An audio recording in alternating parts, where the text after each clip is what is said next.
नमस्कार, जनवार्तामध्ये आपल्या सगळ्यांचं स्वागत। सर्वप्रथम पाहूया ठळक बातम्या।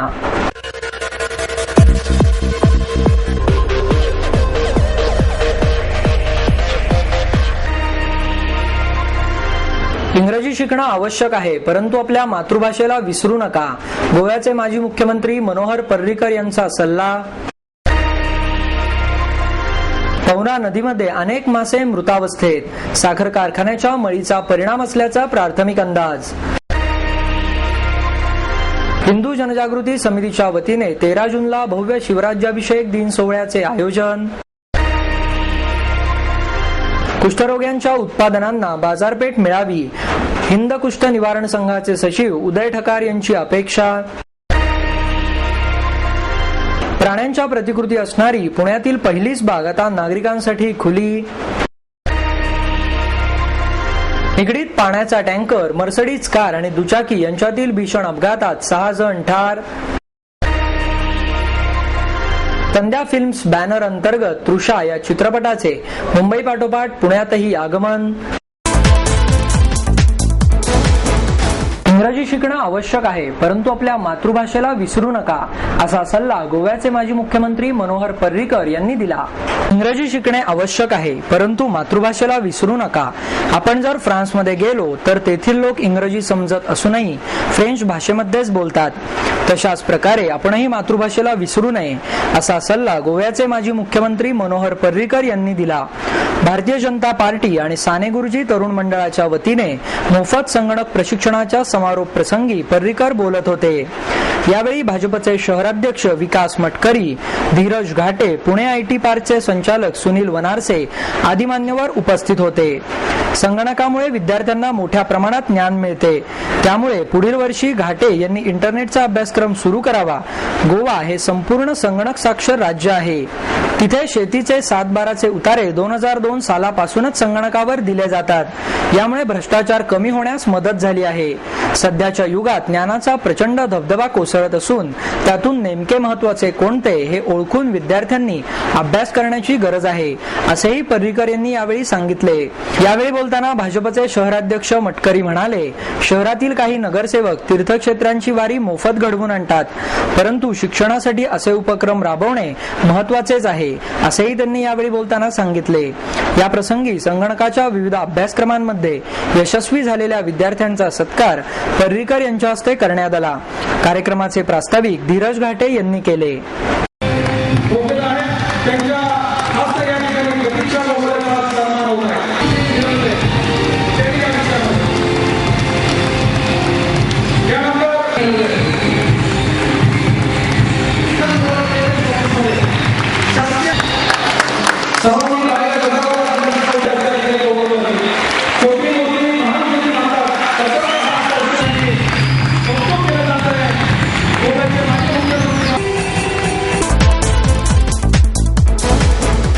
पवना नदीमध्ये अनेक मासे मृतावस्थेत आढळले आहेत। साखर कारखान्याच्या मळीचा परिणाम असल्याचा प्राथमिक अंदाज वर्तवला जात आहे। रावेत महापालिकेच्या जलउपसा केंद्रापासून पुलापर्यंतच्या भागात हजारो लहान मोठे मासे आणि जलचर मृत प्राण्यांचा खच पडल्याचं आढळून आलं। या नदीच्या पात्रात रसायनं मिसळून लाखो जलचर प्राण्यांच्या मृत्यूस कारणीभूत असलेल्यांचा तपास अद्याप लागलेला नाही। यामध्ये अनेक मासे हे 5 ते 8 किलो तर गोड्या पाण्यातील झिंगे हे अर्धा ते 1 किलोचे होते। मेलेल्या जलचरांमध्ये खेकडे, वाम तसेच लहान झिंग्यांचे प्रमाण अधिक होते। पवनेच्या नदीपात्रात जलचर अशा प्रकारे दगावण्याची ही पहिलीच वेळ आहे। या घटनेची माहिती मिळताच महाराष्ट्र प्रदूषण नियंत्रण महामंडळाच्या अधिकाऱ्यांनी पाहणी केली। शिसेयुक्त पाण्यामुळे प्राणवायू घटल्याने मासे दगावल्याचे प्रथमदर्शनी स्पष्ट करण्यात आले। दरम्यान श्री संत तुकाराम सहकारी साखर कारखान्याकडून नदीपात्रात सोडल्या जाणाऱ्या मळीमुळे कोणता परिणाम झाला आहे का याची शक्यता पडताळून पाहण्याची गरज व्यक्त होत आहे। शिरगाव ते रावेतपर्यंत नदीकाठची पाहणी करून ताब्यात घेतलेल्या माशांचा शवविच्छेदन अहवाल मिळालेला नसल्याचे अधिकाऱ्यांनी स्पष्ट केले।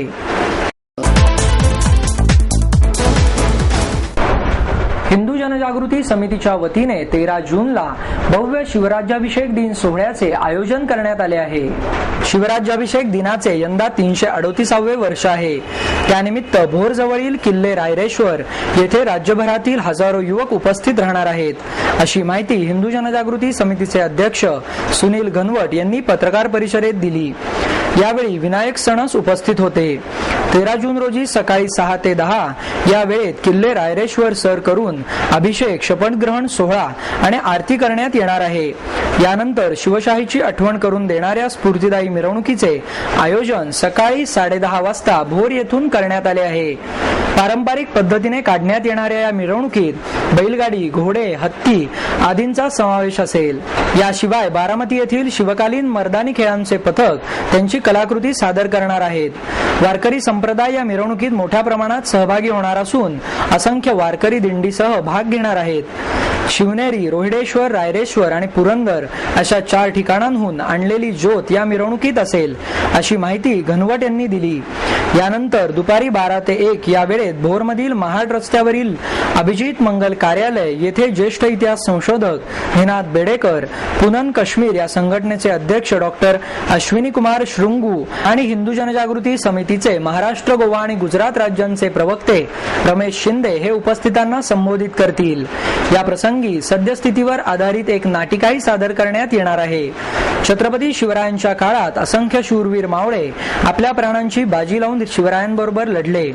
त्यांच्याप्रती कृतज्ञता म्हणून प्रातिनिधिक स्वरूपात 10 मावळ्यांच्या वंशजांचे सत्कारही हिंदू जनजागृती समितीच्या वतीने करण्यात येणार आहेत, असेही त्यांनी पत्रकार परिषदेत सांगितले. हिंदू जनजागृती समितीतर्फे सर्व शिवप्रेमींचं प्रथम स्वागत या ठिकाणी करतो. आजची जी पत्रकार परिषद आहे ती प्रामुख्याने छत्रपती शिवाजी महाराजांची कर्मभूमी असं आपण ज्याला म्हणतो, ह्या रायरेश्वर परिसरामध्ये, भोर परिसरामध्ये आपण एका भव्य शिवराज्याभिषेक दिन सोहळ्याचं आयोजन केलेलं आहे. यावर्षीचा हा 338वा शिवराज्याभिषेक दिन सोहळा आहे. हिंदू जनजागृती समितीच्या वतीने आयोजित करण्यात आलेल्या या सोहळ्याला महाराष्ट्रभरातून 2,500 ते 3,000 युवक युवती उपस्थित राहणार आहेत. हा सोहळा 3 टप्प्यामध्ये आपण आयोजित केलेला आहे. सकाळी 6 ते 10 या वेळेमध्ये रायरेश्वर या ठिकाणी हा कार्यक्रम असणार आहे. रायरेश्वराला अभिषेक असेल. त्यानंतर ज्या तरुण ज्या ठिकाणी आलेले आहेत ते हिंदू राष्ट्र स्थापनेसाठी शपथ घेणार आहेत. हा गडावरचा कार्यक्रम झाला. त्यानंतर भोर या शहरामधून भव्य अशा मिरवणुकीचं आयोजन केलेलं आहे. महाराष्ट्रभरातून विविध पथकं त्या ठिकाणी त्या मिरवणुकीसाठी असणार आहेत. त्याचबरोबर पारंपरिक वाद्य असतील, पारंपरिक पद्धतीने वेशभूषेत सर्वजण उपस्थित असणार आहेत आणि अतिशय भव्य दिव्य अशी ही मिरवणूक त्या ठिकाणी सकाळी 10 वाजल्यापासून भोर बस स्थानकापासून ते कार्यक्रम स्थळापर्यंत असणार आहे. या मिरवणुकीसाठी बाजारवाडी येथील महाराष्ट्रभरामध्ये प्रसिद्ध असलेलं पथक असणार आहे, मर्दानी खेळ असणार आहेत. अशा विविध प्रकारे या मिरवणुकीचं आयोजन करण्यात आलेलं आहे. त्यानंतर मिरवणूक संपल्यानंतर अभिजित मंगल कार्यालय या ठिकाणी सर्वांसाठी मार्गदर्शन करण्यासाठी हिंदू जनजागृती समितीचे महाराष्ट्र आणि गुजरात राज्य प्रवक्ते श्री रमेश शिंदे हे उपस्थित असणार आहेत. पनून काश्मीर संघटनेचे राष्ट्रीय अध्यक्ष अश्विन कुमार श्रुंगू हे असणार आहेत. त्याचबरोबर प्रसिद्ध इतिहास तज्ञ निनादजी बेडेकर हे मार्गदर्शन करण्यासाठी उपस्थित असणार आहेत. अशा भव्य दिव्य शिवराज्याभिषेक दिन सोहळ्याच्या प्रसिद्धीसाठी महाराष्ट्रभरामध्ये आपण प्रयत्न करत आहोत. विविध ठिकाणी पत्रकं, भित्तीपत्रकं आहेत, याच्या माध्यमातून, होर्डिंगच्या माध्यमातून हा विषय पोहोचवलेला आहे. कुष्ठरोग्यांच्या उत्पादनांना बाजारपेठ मिळावी अशी अपेक्षा हिंद कुष्ठ निवारण संघाचे सचिव उदय ठकार यांनी व्यक्त केली. समाजाच्या दृष्टीने अद्यापही कुष्ठरोगाविषयीचे गैरसमज संपलेले नाहीत. या रोगाविषयी अद्यापही समाजात खूप अज्ञान आहे. कुष्ठरोग्यांसाठी सर्व योजना केंद्र सरकारकडून येतात, परंतु स्थानिक पातळीवर अनेकदा त्याची माहिती नसते, असं मत हिंद कुष्ठ निवारण संघाचे सचिव उदय ठकार यांनी व्यक्त केले. डॉक्टर जाल मेहता यांच्या स्मरणार्थ कुष्ठरोग निर्मूलन आणि निर्मूलनानंतरच्या उर्वरित सामाजिक आर्थिक समस्या या विषयावर आयोजित कार्यक्रमात ठकार बोलत होते. यावेळी आरोग्य विभागाचे सहाय्यक संचालक doctor Sharad Sabnis, Ram Belvadikar, doctor SD Gupte आदी मान्यवर उपस्थित होते. कुष्ठ रुग्णांना महिन्याला 650 रुपये निवृत्तीवेतन देण्यात येते. त्याचबरोबर प्रत्येक कुष्ठरोगी व्यक्तीला महिन्याला 450 रुपये अनुदान म्हणून देण्यात येतात. या अनुदानामध्ये वाढ करण्याची गरज आहे. कुष्ठरोग्यांना बँकांकडून व्यवसायासाठी भांडवल मिळवून देणे, त्यांच्या उत्पादनांना बाजारपेठ मिळवून देणे यासाठी सामाजिक संस्थांनी प्रयत्न करणं गरजेचं आहे, असेही ठकार यांनी यावेळी सांगितले. डॉक्टर सबनीस म्हणाले, कुष्ठरुग्णांची संख्या कमी झाली आहे, तरीही त्यांच्यासाठी काम करण्याची गरज आहे, असेही त्यांनी यावेळी सांगितले. यावेळी डॉक्टर मेहता यांच्या जीवनावरील माहितीपटही दाखवण्यात आला. प्राण्यांच्या प्रतिकृती असणारी पुण्यातील पहिलीच बाग आता नागरिकांसाठी खुली करण्यात आली आहे. प्राण्यांची संख्या दिवसेंदिवस कमी होत चालली आहे. मुलांना प्राणी दाखवण्यासाठी आता संग्रहालयात शिल्लक राहतील की नाही अशी चिंता व्यक्त होत आहे. म्हणूनच की काय सणस मैदानाजवळ नवीनच झालेल्या छत्रपती शिवाजी महाराज बागेत प्राण्यांच्या मोठमोठ्या प्रतिकृती बसवण्यात आल्या आहेत. वाघ, सिंह, माकड, काळवीट, मगर, जिराफ, गेंडा या प्राण्यांच्या मोठ्या प्रतिकृतींवर पालक मुलांना बसवतात. ही बाग नवीनच झाल्यामुळे लहान मुलांचं खास आकर्षण ठरत आहे. याच रस्त्यावर सारसबाग असूनही आता लहान मुलांचीही आवडती बाग ठरत आहे. या प्राण्यांच्या मूळ आकाराप्रमाणेच या प्रतिमा बनवण्यात आल्या आहेत. या सर्व प्रतिमा फायबरच्या आहेत. मागील महिन्यापासूनच ही बाग सामान्य नागरिकांसाठी खुली करण्यात आली. नगरसेविका मनीषा घाटे यांनी या संकल्पनेला दुजोरा दिला. 3 वर्षांपूर्वी या बागेच्या जागी मोकळी जागा आणि गॅरेज होतं. ही बाग आधी आदमबाग म्हणून ओळखली जात होती. मागच्याच महिन्यात या बागेचं उद्घाटन करण्यात आलं. या बागेत लहान मुलांबरोबरच ज्येष्ठ नागरिक आणि तरुण लोकही येताना दिसतात. पालकही आपल्या मुलांना त्या प्राण्यांच्या प्रतिकृतींवर बसवून फोटो काढताना दिसतात. या बागेची वेळ संध्याकाळी 4 ते 9 अशी आहे.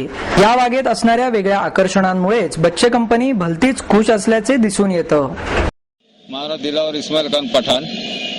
या जागेच्या आधी इथं दुकानं वगैरे गॅरेज वगैरे होती. पुणे महानगरपालिकेने ही जागा ती गॅरेज वगैरे सगळे हटवून इथं मनीषा घाटे नगरसेवा त्यांनी इथं दक्ष घेऊन त्यांनी आपले ह्या इथं एक सुंदर बाग करावासाठी त्यांनी हे केलाय. निगडीत पाण्याचा टँकर, मर्सिडीज कार आणि दुचाकी यांच्या भीषण अपघातात 6 जण ठार झाले. हा भीषण अपघात निगडीच्या पवळे उड्डाण पुलावर झाला. सुसाट वेगाने जाणाऱ्या पाण्याच्या टँकरने दुचाकी आणि मर्सिडीज गाडीला चिरडल्याने 6 जणांचा मृत्यू झाला. मृतांमध्ये पुण्याचे प्रसिद्ध बांधकाम व्यावसायिक विमलकुमार जैन यांचा समावेश आहे. मृतांमध्ये विमलकुमार जैन यांच्या खेरीज श्रीराम सप्रे, मिलिंद गवळी, संपत इंगळे, मर्सिडीज कारमधील व्यक्तींचा समावेश आहे. दुचाकीवरून चाललेले लक्ष्मण ठाकर आणि त्यांची पत्नी हौसाबाई ठाकर राहणार पिंपरी हे दोघेही या अपघातात ठार झाले. या प्रकरणी टँकर चालक उत्तम सोनकांबळे यास अटक करण्यात आली आहे, अशी माहिती निगडी पोलीस ठाण्याचे वरिष्ठ पोलीस निरीक्षक नंदकुमार भोसले यांनी दिली. विमलकुमार जैन हे आपल्या मर्सिडीज कारमधून पुण्याहून मुंबईच्या दिशेने जात होते, तर लक्ष्मण ठाकर आणि त्यांची पत्नी हौसाबाई हे दोघे जण तळेगाव येथील आपल्या चुलत्याकडे दुचाकीवरून चालले होते. त्यावेळी देहू रोडवरून निघालेला टँकर हा पुण्याच्या दिशेने जात होता. दिवंगत मधुकर पवळे उड्डाण पुलावरून वेगाने जाणाऱ्या या टँकरचे ब्रेक फेल झाले. त्यामुळे चालकाचे टँकरवरील नियंत्रण सुटून तो दुभाजकाला धडकून मुंबईकडे जाणाऱ्या मार्गावर आला. भरधाव वेगात असलेल्या टँकरने प्रथम ठाकर यांच्या दुचाकीस धडक दिली आणि त्यानंतर तो समोरून येणाऱ्या कारवर आदळला. हा अपघात इतका भीषण होता की कारच्या पुढच्या भागाचा चक्काचूर झाला. अपघातस्थळी बघ्यांनी मोठ्या प्रमाणात गर्दी केल्याने बचाव कार्यात मोठा अडथळा येत होता. अपघातानंतर टँकर चालक उत्तम सोनकांबळे पळून जाऊन निगडी पोलीस ठाण्यात काही वेळाने हजर झाला. विमलकुमार जैन यांच्या मृत्यूची बातमी समजताच पिंपरी चिंचवडचे महापौर योगेश बहल, उपमहापौर डब्बू आसवानी, स्थायी समितीचे अध्यक्ष सुमन पवळे, काँग्रेसचे शहराध्यक्ष भाऊसाहेब भोईर, पुणे सराफ असोसिएशनचे अध्यक्ष फतेहचंद रांका यांच्यासह मोठमोठ्या उद्योगपतींनी YCM रुग्णालयात धाव घेतली.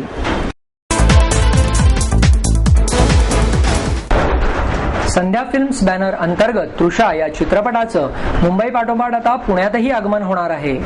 तरुण वर्गातील कॉलेजवयीन मुलं कोणत्या गोष्टींना भाळतात आणि आयुष्याच्या एका वेगळ्याच टोकाला जाऊन पोहोचतात याचं चित्रण या चित्रपटातून केलं आहे, असे चित्रपटाचे निर्माते लॅवी व्ही पिंटो यांनी पत्रकार परिषदेत सांगितले. यावेळी चित्रपटाची अभिनेत्री शरयू जयवंत, दिग्दर्शक रोहन सातघरे आणि तन्वीर सिंग, चित्रपटाची गायिका अनघा फणसे आदी उपस्थित होते. चित्रपटाचं कथानक हे तृषा या मुलीच्या नावाभोवती फिरणारं आहे. आयविना मुलगी कॉलेजमधील गोष्टींना कशी भाळते, कशी फसत जाते आणि मग तिच्या जीवनावर कसा कसा परिणाम होतो ही गोष्ट या चित्रपटातून दाखवली असल्याचे तन्वीर सिंग यांनी सांगितले. हा चित्रपट 10 जूनला सकाळी 10:30 वाजता प्रभात चित्रपटगृहात प्रदर्शित होणार आहे.